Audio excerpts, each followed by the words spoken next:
Hello everyone, welcome to my YouTube channel BPSC path. हम लोग problematic solve कर रहे थे जिसमें दो वीडियो था, उसका कुछ पार्ट्स है क्योंकि वो लेंथी क्वेश्चन था। उसमें बहुत सारे acid, saline alkaline, saline alkali soil और एसिड सॉइल्स हम लोग देख चुके हैं। तो आज क्या करेंगे हम लोग, उसका नेक्स्ट जो है वो प्रॉब्लमेटिक सॉइल का क्या है, एसिड सल्फेट सॉइल और कैलकेरियस सॉइल। तो आज ये लास्ट वीडियो होगा प्रॉब्लमेटिक सॉइल का। ठीक है, तो चलिए हम लोग स्टार्ट करते हैं बिना टाइम वेस्ट किए। तो एसिड सल्फेट सॉइल्स, ठीक है। Acid sulphates are drain coastal wetland soils that have become acid, means pH less than 4, due to oxidation of the pyrite minerals in the soil. Pyrite mineral जो soil में रहता है उसका oxidation हो जाता है, जो कोस्टल वेटलैंड सॉइल्स होते हैं उसमें।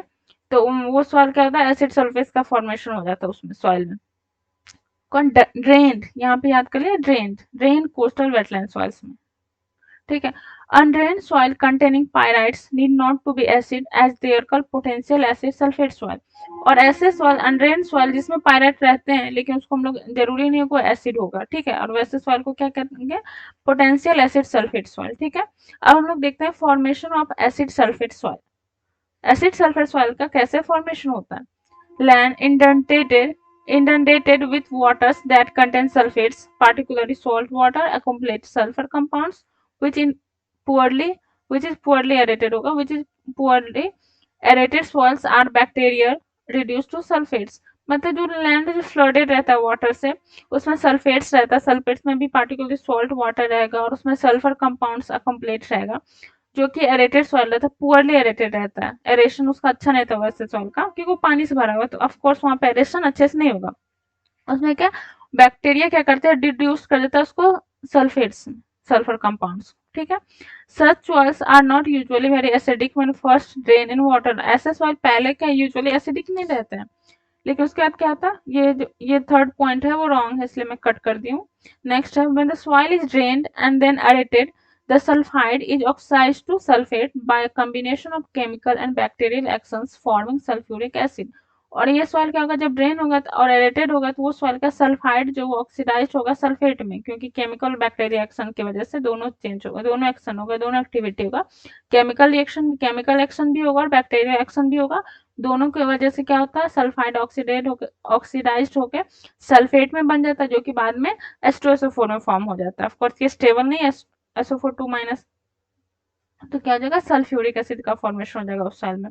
The magnitude of acid development depends on the amount of sulphide present in the soil and conditions and time of oxidation.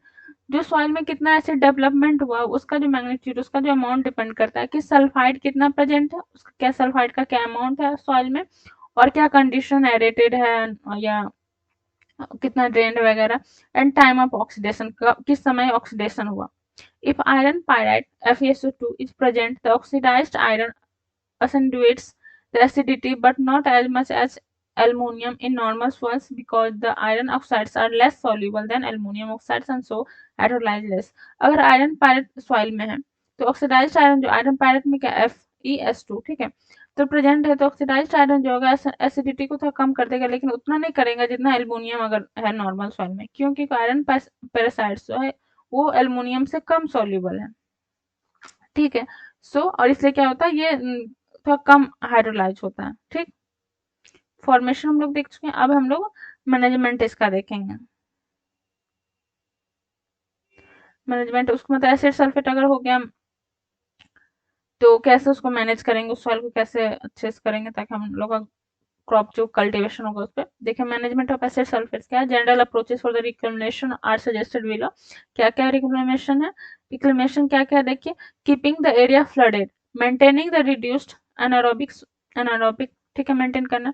Soil inhibit acid development, the use of area to be rice growing. और जैसे flooded water है, हम लोग उसमें area को flooded रखेंगे, उस area को, ताकि क्या एसिड फॉर्म ना कर पाए, ऑक्सीडेशन ना हो, तो एसिड फॉर्म नहीं करेगा। तो उस एरिया को क्या करेंगे, राइस को ग्रो करने के लिए उस एरिया का यूज कर सकते हैं हम लोग। लेकिन क्या होता है, अनफॉर्चुनेटली क्या हो जाता है कि ड्रॉट हो जाता है। ड्रॉट होने की वजह से क्या होता है, कुछ ही पीरियड में उस सॉइल का एसिडिफिकेशन हो जाता है। ठीक है। Unfortunately droughts occur and can in short time periods cause acidification of these soils। ठीक है।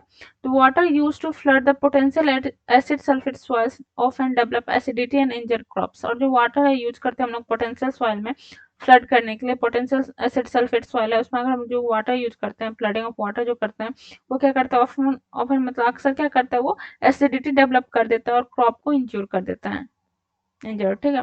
सेकंड जो मैनेजमेंट का पॉइंट है, controlling water table, water table को हम लोग कंट्रोल करेंगे।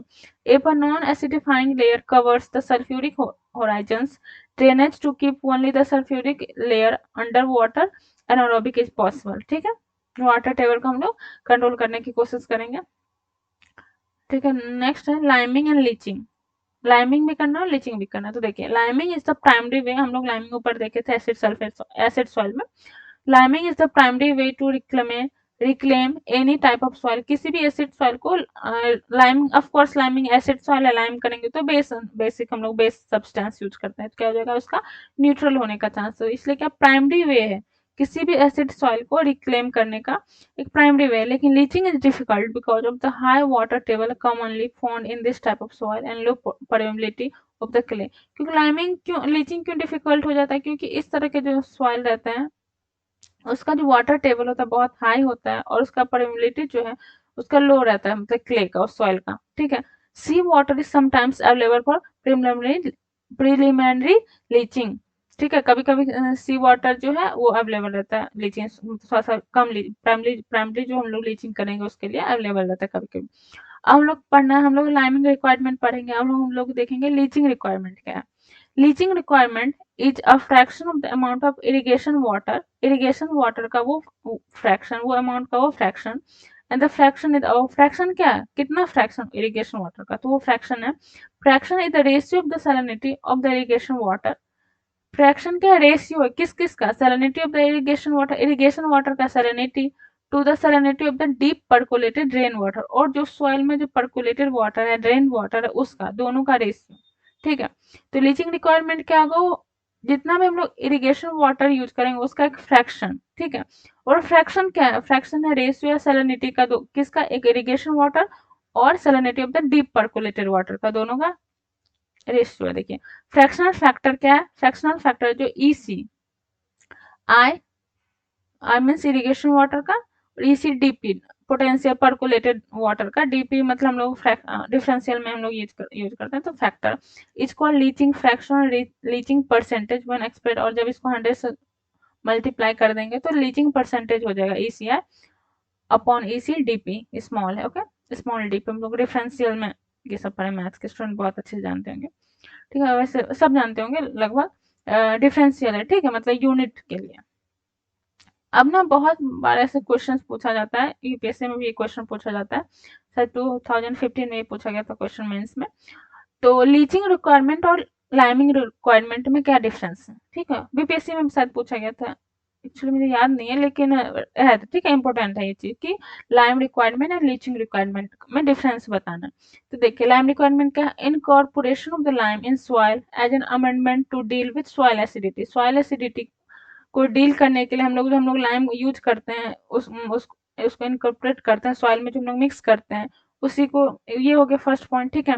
इसमें क्या, fraction of water that must be leached through the root zone to control the salinity, और सैलिनिटी को कंट्रोल करने के लिए जो फ्रैक्शन ऑफ वाटर लिस्ट होता है, रूट जोन तक पहुंचता है वो वाटर, उसको हम लोग लाइम लीचिंग रिक्वायरमेंट कहते हैं। नेक्स्ट पॉइंट है only use of acidic soil, जो लाइम रिक्वायरमेंट है सिर्फ एसिडिक सॉइल में पढ़ेंगे, हम लोग देखे थे सिर्फ एसिडिक सॉइल में उसका यूज होगा।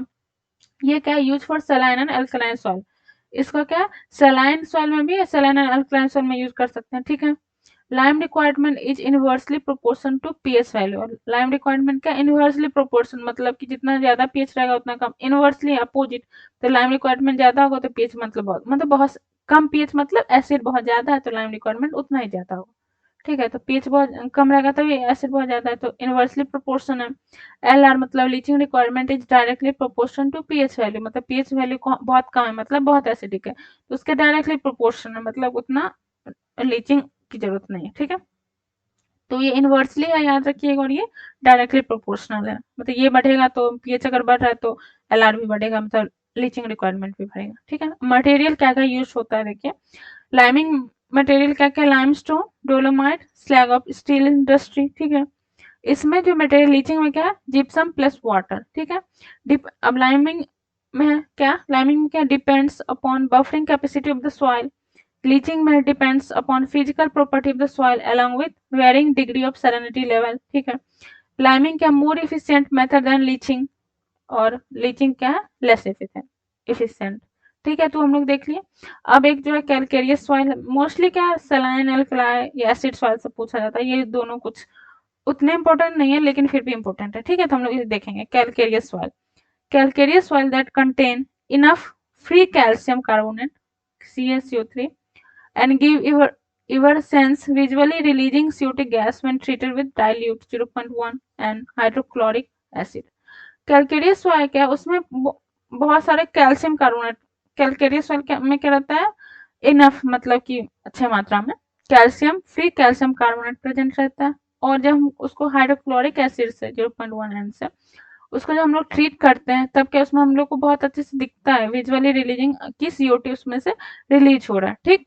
The acid of calcareous soil is greater than 8.5 pH, sorry pH calcareous soil का, इसमें कैल्शियम कार्बोनेट है तो क्या इसका पीएच ज्यादा ही होगा, तो इसका पीएच जो है 8.5 से ज्यादा रहता है। It is also regarded as an alkaline या बेसिक सॉइल, और इसको क्या कहते हैं एल्कलाइन या बेसिक सॉइल भी कहते हैं। बेसिक क्योंकि देखिए ना इसका पीएच बहुत ज्यादा और इसमें कैल्शियम कार्बोनेट प्रेजेंट रहता है, और जब इसको हम लोग हाइड्रोक्लोरिक एसिड से डाइल्यूट करते हैं तो इससे कार्बन डाइऑक्साइड रिलीज होता है, ठीक है। इसका फॉर्मेशन कैसे होता है, तो soil are formed largely by the weathering of calcareous rocks and fossil shell beds like varieties of chalk, limestone and frequently a large amount of phosphates। इसका फॉर्मूला क्या होता है, कैलकेरियस जो रॉक है उसके वेदरिंग से, फॉसिल सेल्स बेड्स जो है जैसे कि बहुत सारे chalk, limestone, frequently large amount of phosphorus, ये सब का वेदरिंग होता है तो इस सॉइल का फॉर्मेशन होता है। Soils are often very fertile, ये सॉइल क्या होता है अक्सर क्या होता है फर्टाइल होते हैं। Soils also can become calcareous through long term irrigation with water contain a small amount of dissolved CO3 मतलब calcium carbonate that can accumulate with lime। क्या सॉइल के कैलकेरियस तब भी हो सकता है जब बहुत हम लोग इरिगेशन करेंगे ऐसे सॉइल से, मतलब ऐसे वाटर से हम लोग किसी भी सॉइल को इरिगेट करेंगे जिसमें क्या होगा लाइम मतलब कैल्शियम कार्बोनेट प्रेजेंट रहेगा। क्या irrigation with water contain a small amount of dissolve calcium carbonate that can accommodate, उससे करेंगे जिस वाटर में कैल्शियम कार्बोनेट थोड़ा भी मात्रा में रहेगा अगर उससे हम लोग इरिगेशन करते हैं तो क्या करेंगे टाइम के साथ उस सॉइल में अकोमोडेट कर जाएगा और वो सॉइल जो है कैलकेरियस हो जाएगा। Calcareous soils can contain from 3% to more than 25% calcium carbonate by weight with pH value with a range of 7.6 to 8.3। Calcareous soil में जो है जो कैल्शियम कार्बोनेट पाया जाता है कितना 3% से लेके मोर देन 25% भी रहता है, लेकिन मिनिमम 3% रहेगा ही कैल्शियम कार्बोनेट, ठीक है। इसका जो पीएच का जो रेंज है वो होगा 7.6 टू 8.3, ठीक है। अब इसके मैनेजमेंट को देखते हैं। क्या है management of calcareous soil, fertiliser management in calcareous soil is different from that of non calcareous soil because of the effect of soil pH on the soil nutrient availability and chemical reaction that affect the loss or fixation of some nutrient। मतलब कि जो non calcareous soil है और calcareous soil है दोनों का जो fertiliser management है बहुत ही डिफरेंट है, क्योंकि इसके पीएच की वजह से पीएच देंगे उसके वजह से पीएच दोनों का बहुत डिफरेंट है। इसका बेसिक पीएच है तो बहुत सारे न्यूट्रिएंट का अवेलेबल रहेंगे, कौन सा केमिकल रिएक्शन रहता है ये सब बहुत अफेक्ट करता है। The presence of Ca the calcium carbonate directly or indirectly affect chemistry and availability of nitrogen, phosphorus, magnesium, potassium, manganese, zinc and iron, ठीक है। तो इतना ही था, ये बहुत इंपॉर्टेंट नहीं है फिर भी इसलिए इसमें बहुत कुछ खास नहीं है। तो ये हो गया हम लोग का प्रॉब्लमेटिक सॉइल। तो क्या करेंगे आप लोग इसके साथ एक चीज ये करेंगे कि हम लोग ना ये भी हम लोग डाटा करंट गूगल कर लीजिएगा कि करंट कितना एरिया सारे सॉइल का एसिड सॉइल या calcareous soil, alkaline soil, saline soil, ये अभी इंडिया में जो है इसका कितना एरिया कितने हेक्टेयर में और ये मोस्टली सबसे ज्यादा किस स्टेट में पाया जाता है वो भी इसके साथ ऐड कर दीजिएगा। और अगर मैप में हम लोग दिखा देंगे कि इस स्टेट में बहुत ज्यादा है मैप बना के तो बहुत ही अच्छा रहेगा, बहुत अच्छा मार्क्स आएगा। ओके, तो आई होप आप लोग को ये अच्छा लगा हो। मिलते हैं नेक्स्ट वीडियो में, कुछ आई थिंक बिहार का कुछ करते हैं क्योंकि ये बहुत जनरल है सबको मिल जाएगा लेकिन फिर भी मैं कर रही हूँ। तो मैं नेक्स्ट टॉपिक में क्या करती हूँ कि बिहार का हम लोग करेंगे एग्रो क्लाइमेटिक जोन करेंगे, ठीक है। तो आई होप आप लोग को अच्छा लगा हो। मिलते हैं नेक्स्ट वीडियो में। Thank you.